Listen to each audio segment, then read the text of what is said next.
He's got to make it to the LCQ grid, and this was about as close as it could possibly get. Look at the front of that car, it's held together with tape. Last chance to the last chance. I mean, he barely is making the grid.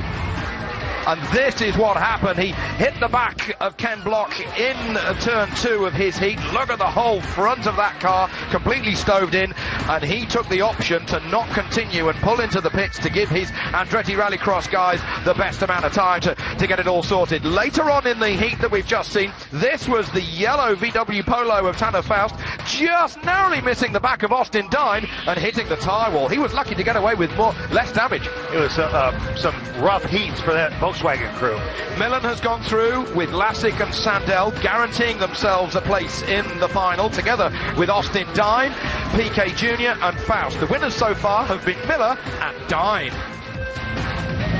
It certainly is red hot out there, Austin. Tell us how difficult it is to maintain in that dirt section there.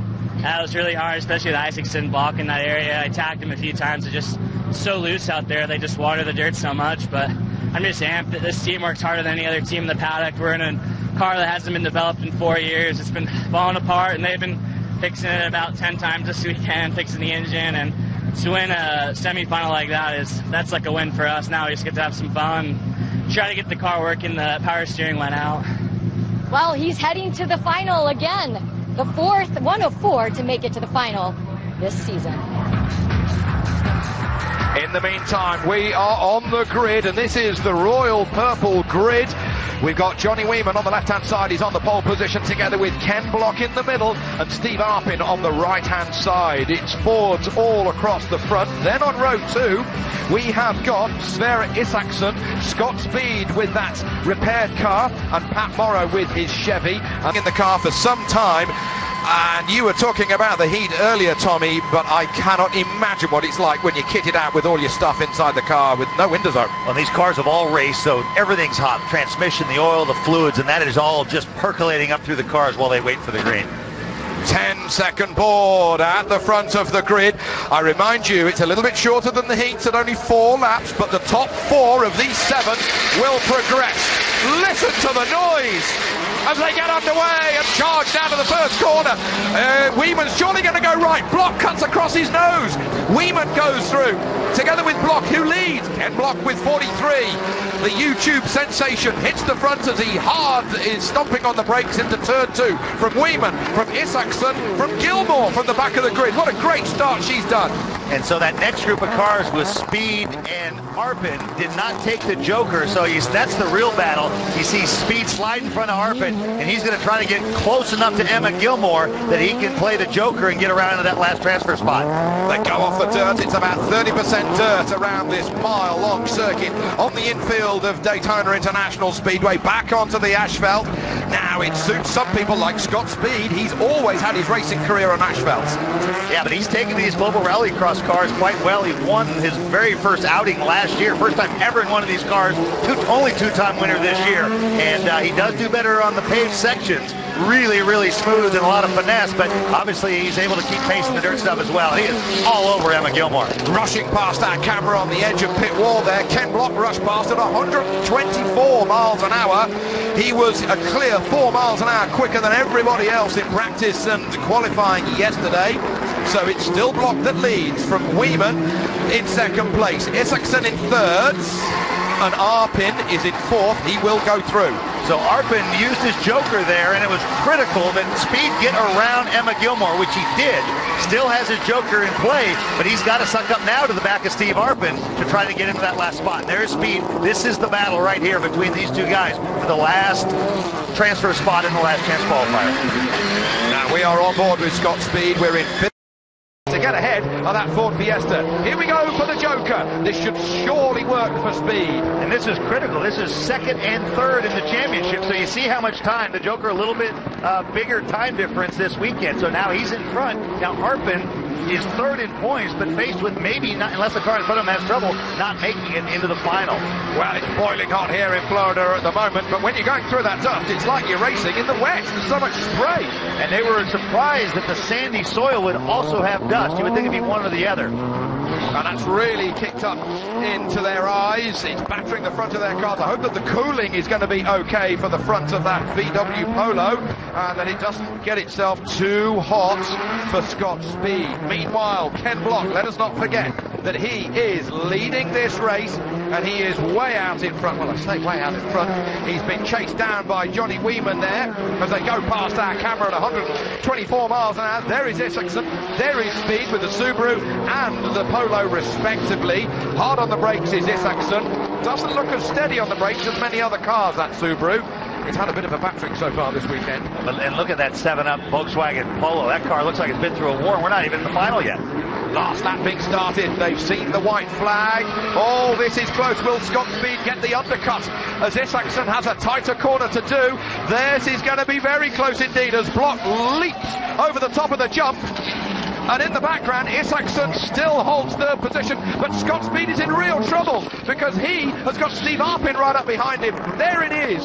Speed lost time coming out of that left-hand hairpin. As he was making that move, I'm like, what does he have to gain? Obviously, you get more points, and Arpin's off. And Arpin's in trouble as well. He's had to take to the grass. Drama and action.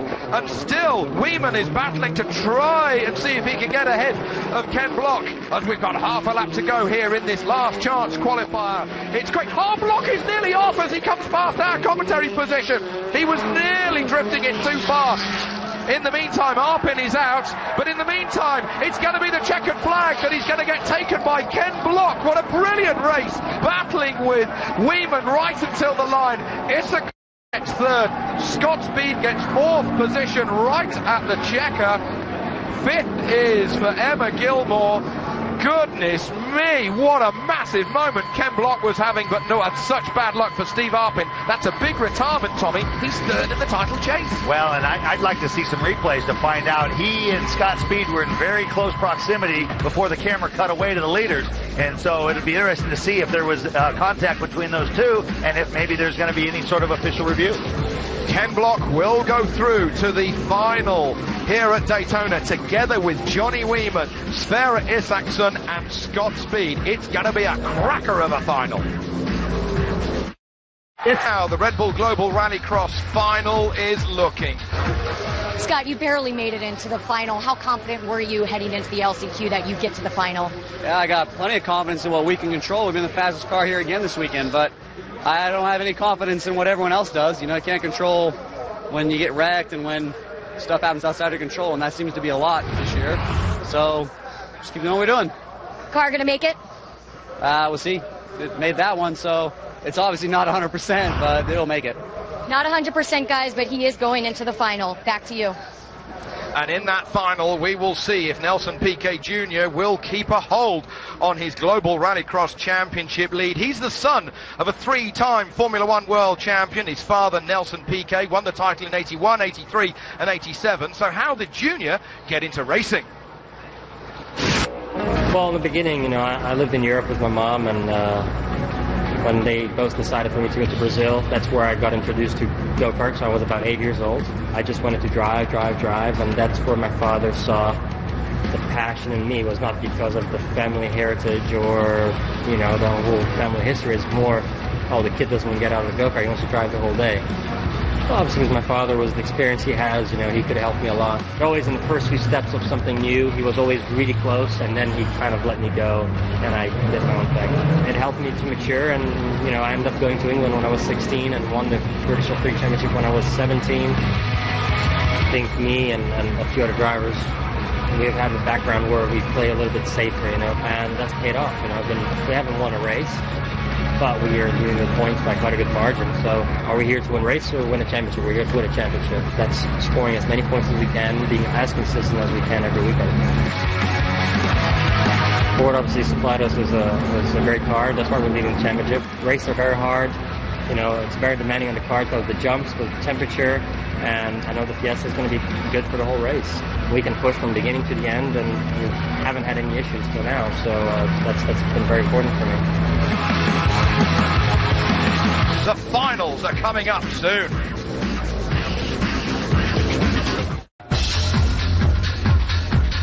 Here at Daytona, here is Patrick Sandel's Cobalt Ford Fiesta just being wheeled out. He's getting ready for his final. He's a junior world rally champion already, but he's going to try and keep cool down there in the heat. There are many ways you can make your car at home similar to these high-performance GRC cars. For more on that, let's get in the zone with Kristen Kenny.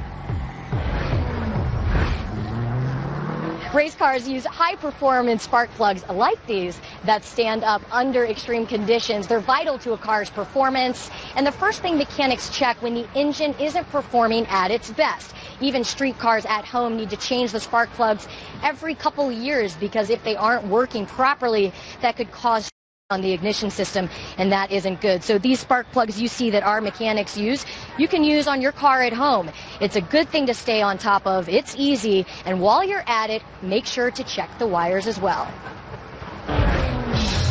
Now, a moment ago, we had the Global Rallycross Lights final. Mitchell de Jong leading the title chase. He started from pole position with his 300 horsepower car, and alongside Jeffrey Sykes, they had a bit of a battle through the first corner. It was great racing and a great chance to see the future stars of Global Rallycross. Mitchell de Jong, he had an amazing 11-second gap when he crossed the line to therefore extend his championship lead. Next up, getting second place was Alejandro Fernandez, and Tyler Benson in the number 60 car run by Reese Millen Motorsport got his first ever podium in third position ahead of Blake Fuller and Jeff Sykes. A glimpse into the future, just as we've seen Johnny Weeman getting ready to come up into the big class in years before. Now this is a quick glimpse of Scott Speed together with Reese Millen. They are trying to keep cool down there in the paddock as we're looking forward to the finale of round 6 of Red Bull Global Rallycross. Next up is Los Angeles, a full weekend of the high-speed action-packed racing of Red Bull Global Rallycross. It begins September 20th here on NBC.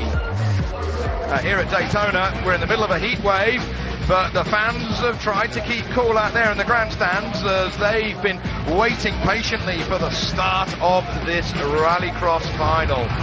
We've had a couple of people dropping in as well, courtesy of the Red Bull Air Force. What a perfect landing they made in front of all the VIP guests. Look at the speed. The question is, Tommy, did they take the Joker lap? They did not. They saved it for later, like would be my advice. That's a good call.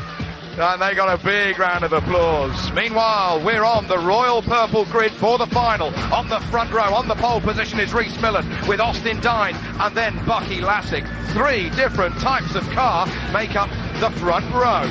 Then, on row 2, we have got the championship leader, Nelson Piquet Jr., Patrick Sandell, and also Tanner Faust. Sandell and Faust, they've won already this season in 2014. Then, onto the third row, YouTube sensation, Ken Block. He won last time out brilliantly in Charlotte, ahead of Johnny Weeman and Sverre Isaksson with his Subaru. And at the rear of the field, it's Scott Speed, the man second in the title chase. And that car is somehow held together. We're heading into the main event, and the thing looks like it's already run a 24-hour race. It has been rough and tumble through the heats here, and it's an emotional roller coaster that takes place in about 36 hours. It's crazy. This is the final here in Daytona for Red Bull Global Rallycross.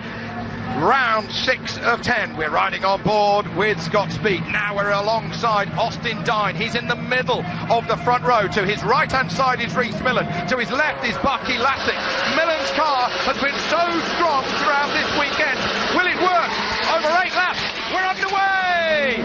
Who is going to take the Joker? It's going to be Reese Millen, who immediately takes the Joker. And they stream through. PK comes through to second position. Austin Dine in third, but not for long. It's going to be Ken Block who uses the superior power of his Ford Fiesta to come through as they come through the hairpin for the first time.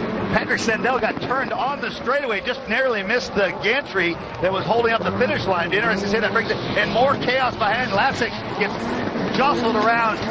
Through the dust they come, but I can tell you it's Millen that's leading from Austin Dine as they jump over the jump for the first time. There is Dine in second place. Third is Ken Block, PK Jr. looking left, looking right, nudging Block. He then nudges the back of Austin Dine's car that's got the bodywork rubbing on that rear tyre already. Will that cause a problem? it's rubbing pretty hard. There's enough tire smoke, but I guarantee you he is not going to stop. No, there's no way you can stop. Still, as they feed through